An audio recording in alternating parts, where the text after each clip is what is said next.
Porto 360. Patrocínio Rumo. T2S Tecnologia. Brasil Terminal Portuário. Eldorado Brasil. Apoio Prefeitura de Santos. Apoio institucional.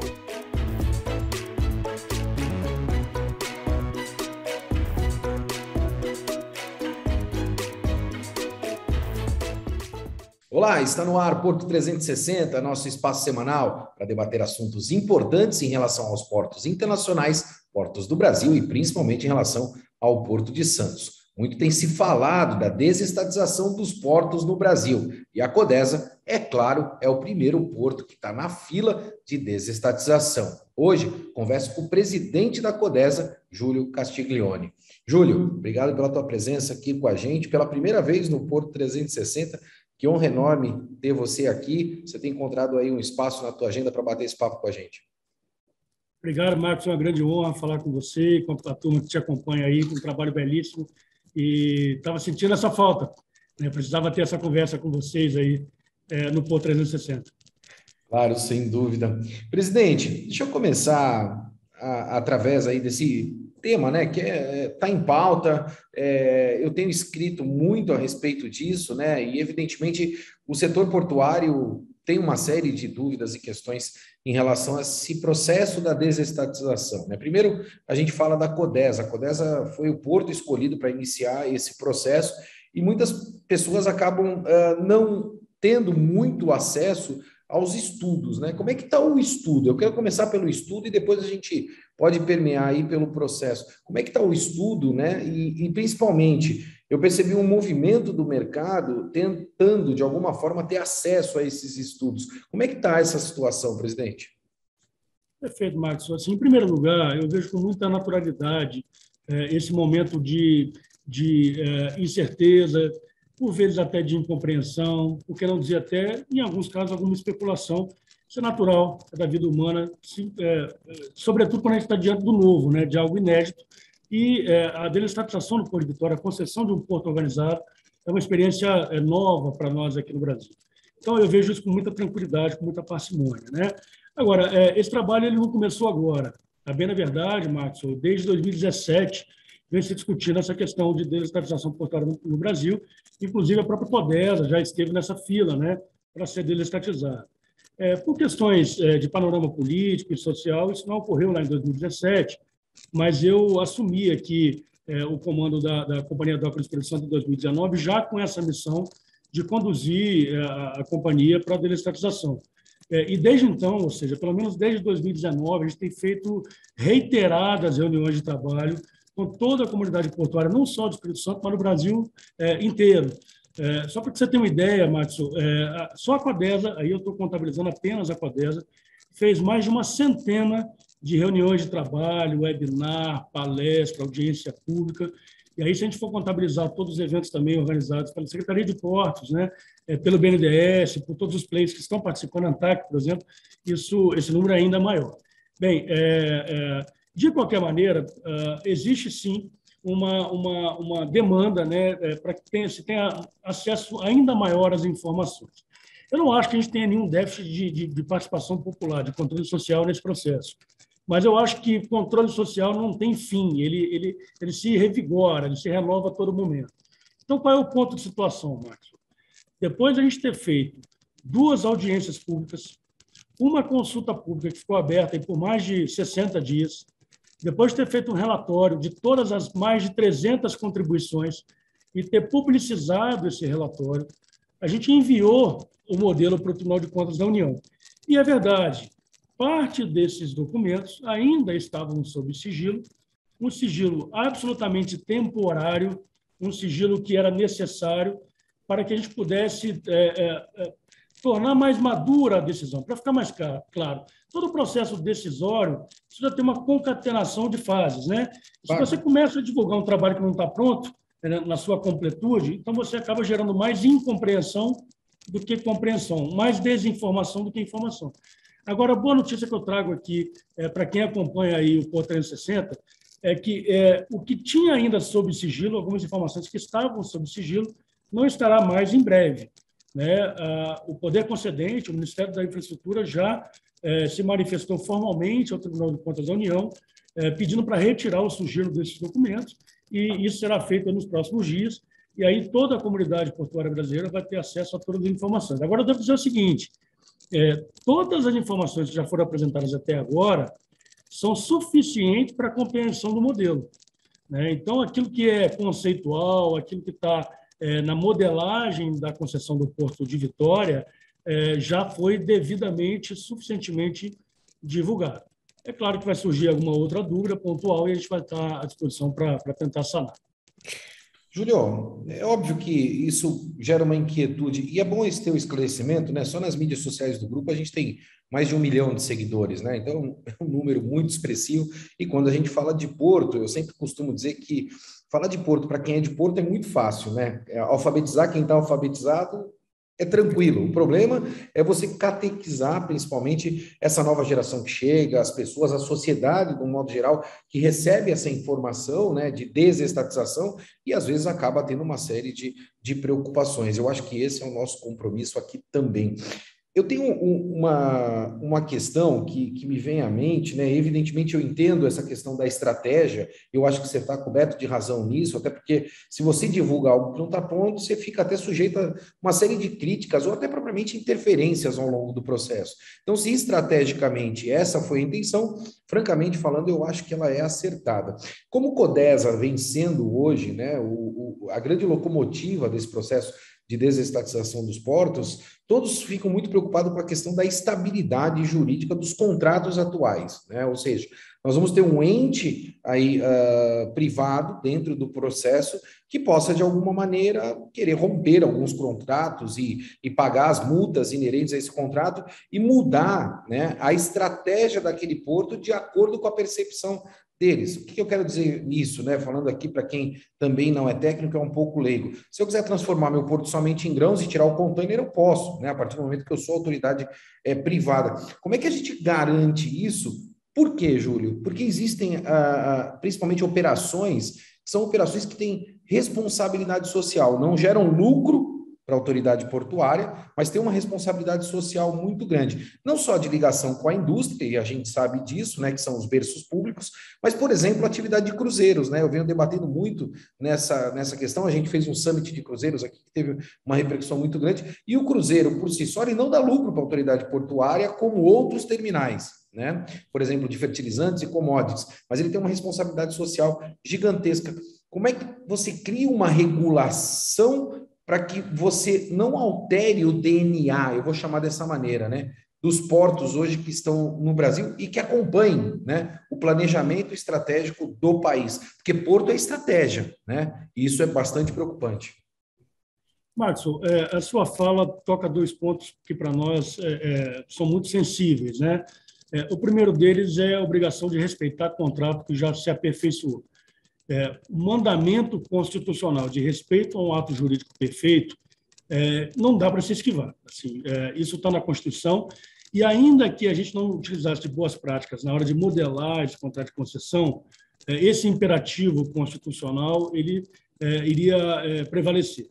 Então, assim, vamos falar por partes. O primeiro ponto é respeitar o contrato que já existe. Então, não há a menor possibilidade de que a concessionária, seja aqui no Porto de Vitória, ou seja, no futuro modelo aí do Porto de Santos, chegue aí para tomar conta do boteco, né? Vamos usar aqui um linguajar mais claro, e diga o seguinte: olha, agora o boteco está sob nova direção e eu só atendo quem eu quero, e quem eu atendia antes eu não atendo mais. E você que aí que tinha um contrato comigo, estou rasgando o contrato e agora eu que vou apitar aqui. Não, isso não é possível. Tá? Eu vou enfatizar, isso não é possível, por conta do respeito ao ato jurídico perfeito. O próprio modelo que a gente está criando, aquilo que está literalmente escrito, redacionalmente presente no contrato de concessão, reafirma a obrigação da concessionária de respeitar os contratos que já estejam em curso, né? Então, no caso de Vitória, a gente tem ali em torno de 7, 8 contratos de arrendamentos onerosos, em Santos, aí, certamente mais de 5 dezenas, e esse ponto é sensível. Como é que vai fazer a concessionária em Vitória e como é que ela fará em Santos? Chegou para assumir os trabalhos, ela vai ter que cumprir o contrato tal como ele foi pactuado originariamente, com uma possibilidade, e aí eu falo com muita cautela, Marcos, com uma possibilidade. É possível, não é obrigatório, é possível que a concessionária convide a atual arrendatária para uma renegociação contratual, em que elas possam, em comum acordo, redefinir obrigações, investimentos, remuneração e forma de remuneração, prazo de vigência dos contratos, se vai pagar movimentação mínima contratual ou não, enfim, aí o limite, eu não vou dizer que o limite é o céu, porque o limite para nós sempre é a lei, né? Então, tudo aquilo que a lei permite para um contrato privado vai ser possível fazer, mas, repito, isso pressupõe um acordo de vontades. Se, eventualmente, a atual arrendatária entender que o contrato, tal como ele existe hoje, é um contrato satisfatório para si mesma, ela não está obrigada a renegociar. Então, fica tudo mantido. A única coisa que, obrigatoriamente, será excluída dos contratos atuais são as cláusulas exorbitantes. Eu vou explicar melhor. Ou seja, são cláusulas que dão poderes excepcionais à autoridade portuária hoje em dia.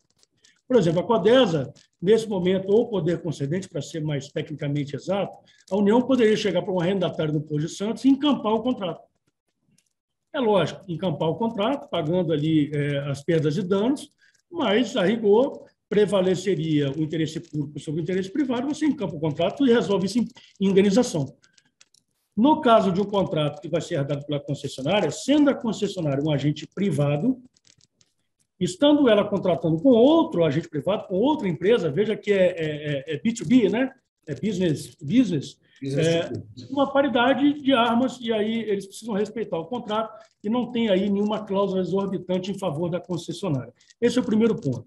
O segundo ponto que você tocou diz respeito à liberdade que a concessionária deverá ter para explorar as áreas do porto organizado. Então, um ponto importante ali. A concessionária tem uma liberdade negocial, mas essa liberdade não é ilimitada. Ela terá que atender os limites impostos pelo próprio contrato de concessão, mas, sobretudo, terá que cumprir a Lei 2.815, toda a regulação da ANTAC. E um ponto importante que consta do contrato de concessão, Marcos, que muitos dos que acompanham o seu trabalho talvez não tenham se atentado ainda, e eu conto aí com a sua grandiosa e qualificada audiência para divulgar isso.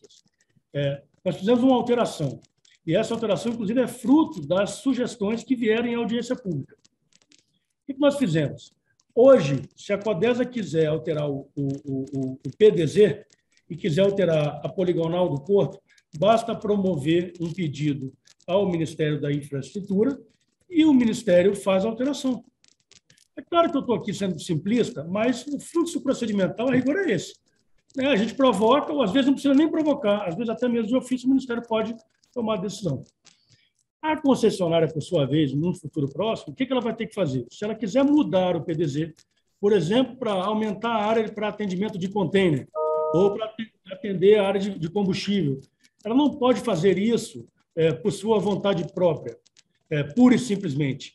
O que ela vai ter que fazer? Ela só pode explorar aquela área de acordo com o PDZ. Se for em desacordo com o PDZ, ela tem que fazer um pedido de alteração ao PDZ. Esse pedido tem que ser precedido de uma audiência pública e de oitiva do Conselho de Autoridade Portuária. Então, o CAP será ouvido antes. Além do CAP, serão ouvidos também, para o caso de Vitória, os TUPs que estão na zona de influência do Porto de Vitória e do Porto de Barra do Riacho. Ou seja, eu aumento a participação popular, aumento a participação da comunidade portuária, essa concessionária faz a proposta do PDZ, acopla a esta proposta toda a crítica que receberá da comunidade e somente então envia isso para o Ministério. E o Ministério, aí sim, como detentor da política pública de logística portuária, toma sua decisão. É o Ministério da Infraestrutura, repito, que continua tendo o martelo para poder bater lá e tomar a decisão definitiva. Mas perceba, não há uma liberdade ilimitada, a ponto de, inclusive, suplantar cadeias logísticas que, ao ver da estratégia comercial da concessionária, possam não ser tão atrativas assim. Júlio, a gente está batendo esse papo, né? Se deixar, nós vamos aqui até 3 horas da manhã, né? Eu já pedi para a Joana, para a tua secretária, um tempinho a mais, porque esse tema é bastante sensível e a gente acaba conversando e vem uma série de questionamentos em mente, né? Quando você fala do PDZ, obviamente que o PDZ ele é um plano de desenvolvimento e zoneamento do porto, né? Então, você está olhando para o porto de acordo com a realidade e características que você tem hoje, né? E você está projetando isso para o futuro. Quando você faz uma projeção, ela não é precisão, né? Ela é uma projeção. Você está olhando para isso. E a gente tem um mundo hoje muito disruptivo. Quando a gente fala de uma concessão de 20, 30 anos, é evidente que você vai ter mudança de rota nesse percurso. E ajustes deverão ser feitos no PDZ. A gente já percebe hoje um movimento, por exemplo, mundial, né, de atuação em zona primária com volume de movimentação. Depois eu vou explorar isso com você, até por essa questão da desestatização. Ou seja, a retroárea está deixando de existir, né? Isso já era uma tendência mundial, isso vai acontecer aqui no nosso país. A gente ainda tem muita viúva da retroárea que acha que a retroárea tem que ficar fazendo armazenamento e, francamente falando, isso não é uma tendência. A retroárea ela é um ponto de suporte para o porto e para a indústria. Esse é o meu entendimento, né, para que haja esse desenvolvimento. No meio desse caminho, né, com esse modelo de concessão, e principalmente agora, né, com esse rito que você colocou, que a autoridade portuária privada deve seguir para fazer alterações no PDZ, será que a gente não está colocando travas ali no futuro para que a autoridade portuária perca agilidade, que é um problema que hoje muitas das pessoas, né, e o próprio mercado reclama da autoridade portuária pública, porque a gestão técnica a gente resolveu, isso está claro. Todos os portos do Brasil estão batendo recordes atrás de recordes, ficou claro aí a tua capacidade de gestão, a capacidade do Biral aqui no Porto de Santos, entre outros portos. Eu posso citar Maiara, eu posso citar um monte de presidentes que estão à frente hoje, mostrando a sua capacidade de gestão por esse volume de exploração que a gente tem dentro dos portos. Mas o serviço ainda é um problema, né? Eu acho que é aí onde é a grande ferida. Então, assim, contratar a dragagem é um problema, contratar uma obra de infraestrutura, contratar para consertar o ar-condicionado é um problema, né, para a autoridade portuária. Será que a gente não está criando barreiras lá na frente para a iniciativa privada e transformando ela também, muito possivelmente, num processo moroso? Pessoal, a sua preocupação ela é oportuna, ela é relevante. Tá? Quando a gente começa a tirar a foto do momento, né, e aí eu recebo com muito orgulho e divido aí essa boa projeção que o Porto de Vitória teve nos últimos 2 anos, com quem está lá me acompanhando em Vitória, a gente tem que ter muita cautela, sabe? Porque eu vou usar uma expressão aqui um pouco vulgar, mas que expressa bem o que eu quero dizer. Assim, nós não podemos ficar satisfeitos com voo de galinha, né? Sim, voo de galinha é aquele que dura pouco. Então, assim, a gente começa a tirar foto do momento e achar que, por conta de 1, 2 ou 3 anos de boa gestão, de boa prática de governança, a gente resolveu o problema do futuro inteiro. Então, muita parcimônia em relação a isso nós temos tido. Uma boa gestão com profissionais técnicos à frente das autoridades portuárias é imprescindível, mas não resolve tudo, porque, além de ter bons profissionais, a gente precisa ter boas ferramentas de gestão, né? Então, o que tem acontecido? Assim? Primeiro, a gente não tem a garantia de que, daqui a 2, 3 ou 4 anos, a gente vai ter uma perenidade na linha programática e na linha de gestão desses portos. Isso é um ponto importante. Evidentemente que quem está hoje sentado na cadeira à frente dos portos, né, não são os únicos bons profissionais que existem Brasil afora. Não é disso que eu estou falando. O que eu estou querendo dizer é que, a depender, inclusive, de contexto político no país e de economia também, isso pode alterar. Esse é o primeiro ponto. Bem, o segundo ponto é que, quando a gente começa a ver bons resultados acontecendo, por exemplo, no Porto de Santos, começa a crescer o discurso de que, está vendo, olha, por isso bastava ter um bom profissional gerindo, que a gente vai ter condição de conquistar grandes objetivos dentro do Porto de Santos. E aí começa a fazer uma comparação que, para mim, é absolutamente superficial, fica na primeira página. Olha, já que o Porto de Santos tem bons profissionais e o Porto de Roterdã, para usar o exemplo clássico, né, tem bons profissionais, já que o Porto de Roterdã dá bons resultados e já que o Porto de Roterdã é um porto público, por que o Porto de Santos vai ser privado? E tudo que eu estou falando aqui é entre aspas, não é um discurso meu. Olha, é simples, Porque o Porto de Santos não tem apenas bons profissionais, apenas entre aspas, bons profissionais da condução lá da gestão do porto, como acontece também, aliás, no Porto de Antuérpia. Para além disso, eles têm um dinamismo, uma liberdade negocial e uma racionalidade privada que informa todo o processo decisório da rotina daqueles portos. Nós tivemos lá, né, além de estudar a literatura, o que está disponível aí empiricamente, nós fomos lá conversar com a alta administração desses portos, Márcio. Vou fazer só uma pequena colocação, presidente, Claro, se me permitir. claro. Eu acho que você foi muito lúcido na tua colocação, porque aqui no Brasil a gente faz lei acreditando que todo mundo vai roubar. E lá fora, né, quando a gente compara com outros portos, né, as leis são feitas acreditando que todos são honestos. Então, a partir daí, você já tem uma dificuldade de gestão monstruosa, é incomparável, né? Comparar a nossa gestão aqui com a gestão dos outros portos. Era só para fazer esse pequeno recorte, tá, presidente? Perfeitamente. O recorte ele vem na tecla certa, porque o que a gente conseguiu identificar nos portos que têm funcionado bem e têm sido globalmente competitivos mundo afora, o que tem de similaridade entre um modelo e outro não é pura e simplesmente uma palavra que ficou usual entre nós, inclusive, landlord port. Se você for a Roterdã e for a Antuérpia no mesmo dia, você vai ver diferenças entre o landlord de um e o landlord de outro. Sim. Você vai para a Inglaterra, onde os portos foram privatizados, uma privatização full privatization, né? Uma privatização plena, clássica, no modelo da Thatcher. Eles se autoproclamam landlord. Você vai na Austrália, é uma concessão, é landlord. Vai na Península Ibérica, é landlord. Todo mundo se chama landlord, mas as diferenças são importantes. Qual é o traço que aproxima esses portos que funcionam bem, Watson? A cultura que esses portos têm de confiança mútua. De parte a parte existe uma relação de confiança e não de desconfiança. A prioristicamente, ou seja, a priori, o que informa a relação entre o porto e os parceiros do Porto de Roterdã é a confiança, não a desconfiança. Portanto, quando o governo central holandês, juntamente com a municipalidade de Roterdã, os dois donos do Porto de Roterdã, dão uma procuração para um gestor para tocar a vida daquele porto, dão uma procuração na confiança de que aquele gestor tomará as melhores decisões técnicas e no caminho do interesse da coletividade. E daí o ônus regulatório, fiscalizatório, né, todo aquele double check que existe, ou triple check, né, que existe no Brasil, não faz o menor sentido. A gente não tem, por exemplo, eu não vou nem falar mais de Roterdã, na Espanha não existe uma agência reguladora central, como tem a ANTAC. E veja, não estou dizendo que não deve existir no Brasil. Eu mesmo tive uma experiência, fui diretor-presidente de uma agência reguladora do Espírito Santo, no estado natal, e sou entusiasta da regulação, e acho que onde tem liberdade privada tem que ter regulação em serviço público. Não estou dizendo isso, mas é sintomático. A Espanha tem lá o Ministério do Fomento, que faz, às vezes, do Ministério da Infraestrutura, aqui no Brasil, e o próprio Ministério do Fomento faz, às vezes, da regulação. A Austrália sequer tem uma regulação central também, tem lá o ACCC, que faz, às vezes, do CAD.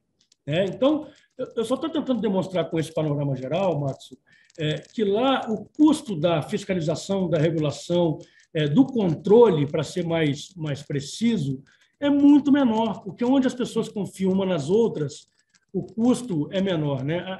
A desconfiança tem um custo, e o custo é altíssimo.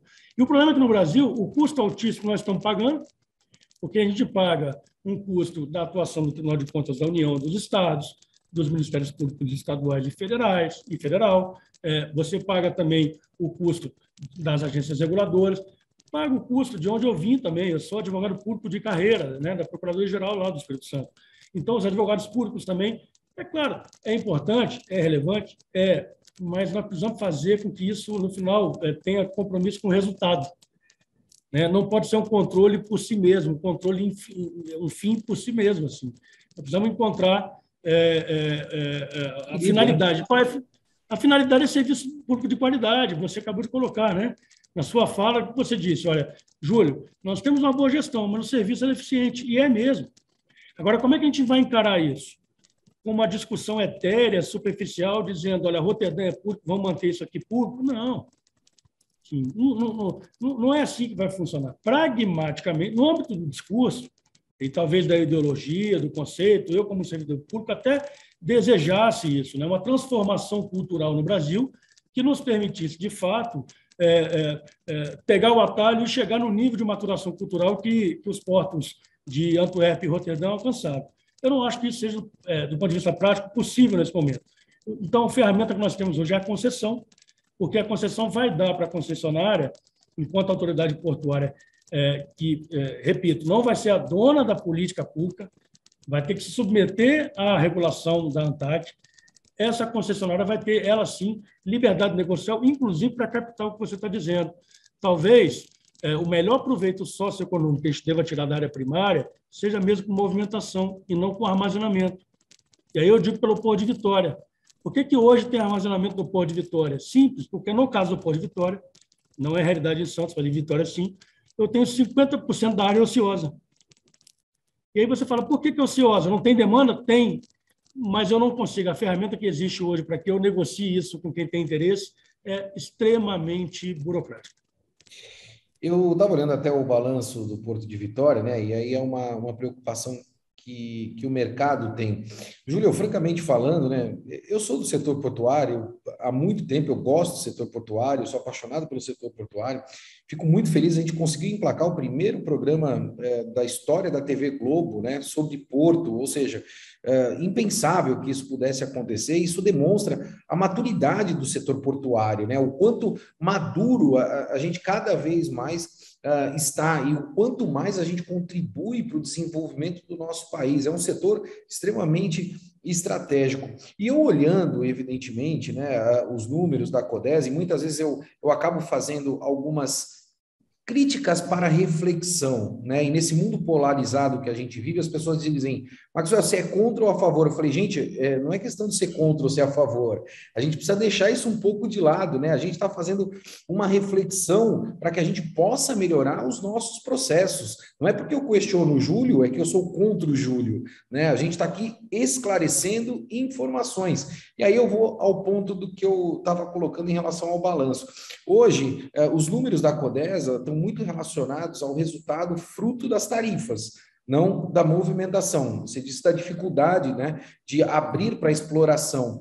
Vai haver mudança, evidentemente, né, na relação tarifária? Será que vai aumentar as tarifas no Porto de Vitória fruto desta questão ou não? Isso também está sendo pensado no processo de desestatização. Isso é tudo exercício para Santos, tá, Júlio? Santos é o maior porto da América Latina.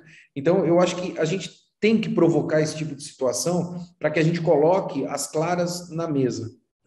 Maxwell, é importantíssimo deixar claro o seguinte, assim, ao invés de a gente discutir os preconceitos ou preconcepções, é melhor que a gente se atenha a esse momento ao pragmatismo e discuta aquilo que existe de verdade. Então, assim, se a gente tiver uma discussão no campo ideológico e a partir de uma verdade sabida, de uma verdade absoluta, no sentido de que, quando tem um agente privado no serviço público, o preço sobe, então, assim, não dá para discutir, porque você está discutindo algo quase que mitológico. Alguém vai acreditar que sim, isso é a verdade absoluta, e o outro vai tentar desconstituir essa verdade absoluta e você não chega a lugar nenhum.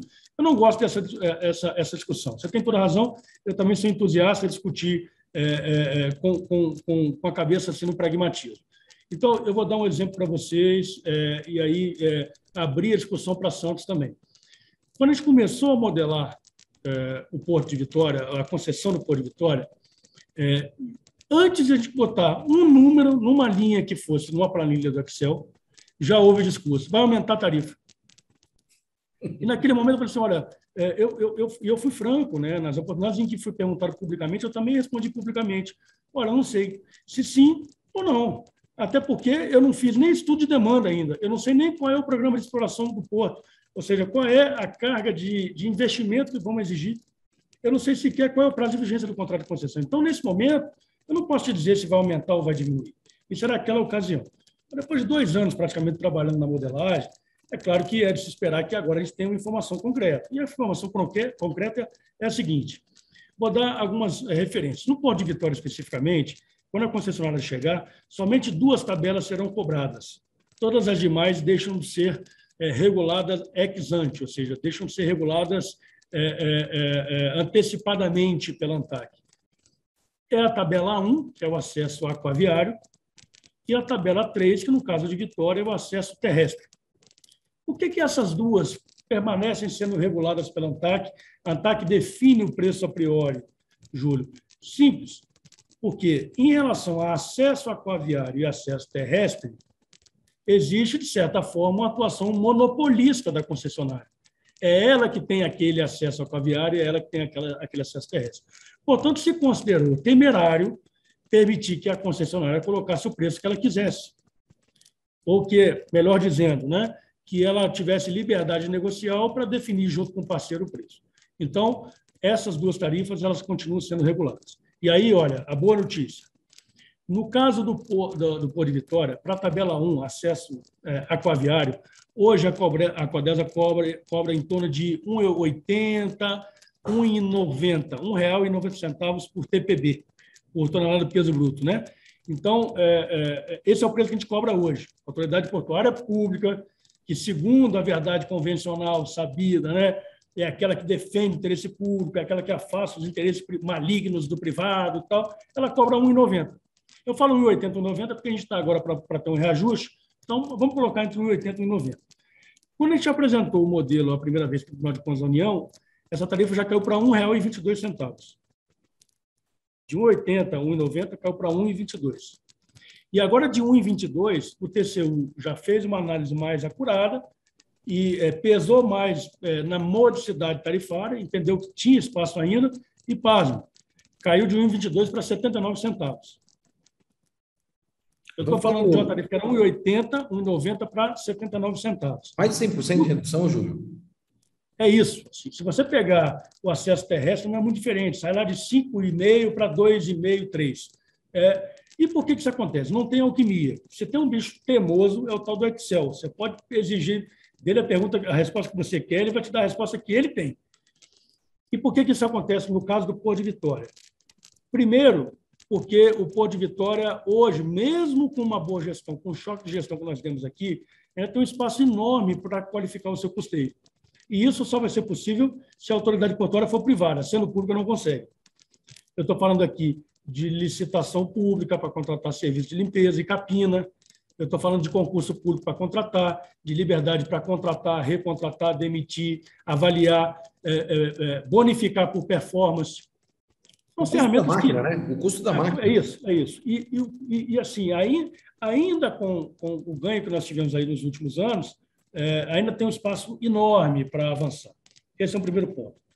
E isso vai levando a gente para uma tarifa mais módica, mais barata. Segundo ponto, as áreas ociosas da Codesa hoje estão ociosas não por falta de interessado em sua exploração, mas por conta do modelo que, como eu disse, é letárgico, é burocrático. Então, com a liberdade negocial que a concessionária terá, ela certamente terá condição de capturar, de prospectar mais negócio. E isso não é só conjectura, isso está baseado no plano de logística do Estado, no plano de logística nacional, está baseado na estimativa de demanda que foi feita lá pela consultoria que foi contratada pelo BNDES. Então, nas conversas que tivemos com a comunidade portuária. Então, também aumenta a receita. E um outro ponto também, a gente volta não é a palavra adequada, mas a gente assume a gestão do canal de Barro e Riacho, que também é uma fonte de receita importante. Portanto, com esses três pilares aqui, para ficar só nesses três, a gente consegue diminuir despesa, aumentar a receita. Se eu diminuo a despesa, aumento a receita, eu não preciso aumentar a tarifa, porque hoje nós temos essa tarifa alta, não tenho dúvida nenhuma. Você está ouvindo isso de um gestor que está à frente de uma autoridade portuária pública.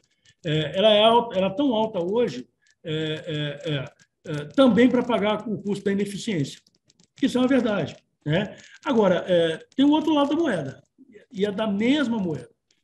Aqueles que desenvolveram uma regra de negócio, uma expectativa de negócio, de empreendimento, baseada em alta ociosidade de porto público, tarifa barata e subsidiada, eu vou dizer mais do que subsidiada, tarifa injustificada, sem racional econômico,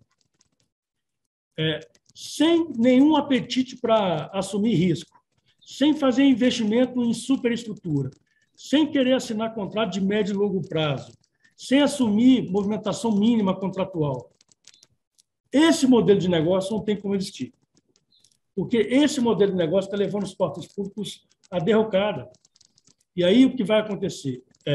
E aí eu estou falando pelo Porto de Vitória, eu não conheço tanto o Porto de Santos, apesar de estar sempre ligado aí nas informações, nas conversas que eu tenho aí com a turma de Santos e com toda a comunidade aí da Portuária Santista, especificamente no Porto de Vitória, vai haver uma sacudida nesse sentido, né? Todo mundo vai ter que reencontrar uma forma de adequar o seu negócio a essa nova realidade. Agora, não tem dúvida nenhuma de que esse novo ambiente é mais propício para bons empreendedores. Eu não tenho dúvida nenhuma. Eu concordo, Júlio, e vou acompanhar, se você me permitir, né? Eu não tenho problema de fazer isso. Eu escrevi aqui subsídio no meu papel, né? Porque eu acho que a gente está muito antenado e as pessoas muitas vezes me perguntam, eu falo, Maxwell, qual é o segredo, né, para esse teu crescimento tão rápido na mídia, né? E eu sempre respondo da mesma maneira, presidente. Eu acho que a gente precisa focar no negócio. E a gente é muito feliz quando a gente foca no negócio, né? O negócio precisa ser fair. Se ele não é fair, ele não se sustenta para nenhum dos dois lados, seja no público quanto no privado. E essa gestão que hoje a gente tem, francamente falando, é uma gestão que dá total acesso, né? Então, não só acesso com o presidente Júlio, mas com o próprio Biral, com o Piloni. A gente fez um evento aqui onde o Otto Bolliero estava presente também. Saiu, se o senhor me permitir, porrada para tudo quanto é lado na discussão, mas o Otto estava ali, estava firme, ouviu, sentiu a pancada, levou de volta. Quer dizer, eu acho que esse é o processo construtivo, né? A hora que você tem um Estado que acaba subsidiando absolutamente tudo, francamente falando, isso não é negócio, né? Pode ser negócio para alguns poucos. E a gente tem muita viúva ao longo desse processo aí, e eu quero ajudar a desmistificar tudo isso, presidente. Eu costumo dizer que a gente reclamava que o Brasil era lento, e agora estão reclamando que o Brasil está indo rápido demais. Possa ser que sim, mas eu acho que a gente pode ajustar de alguma forma. Infelizmente, a gente chegou ao final do nosso programa. Eu tinha mais umas 6, 7 perguntas para fazer. Júlio, eu quero realmente te entrevistar novamente aqui em 2022, porque eu acho que esse processo de Codesa é um processo muito importante para o nosso país, é um processo estratégico, e o quanto mais levar a informação para essa nossa audiência, melhor o é. Obrigado, meu amigo, por ter achado um tempo na tua agenda aí para a gente bater esse papo riquíssimo que a gente bateu hoje. Marcelo, obrigado, o espaço é muito privilegiado, quem te acompanha tem qualificação, né? Então, aqui do lado de cá, a gente fica muito feliz com o convite, mas a gente sabe que a responsabilidade também fica redobrada, né? De não falar nenhuma impropriedade, de não se equivocar aqui, mas, assim, é sempre um prazer enorme falar contigo. Obrigado mesmo aí pela generosidade do convite. Até a próxima.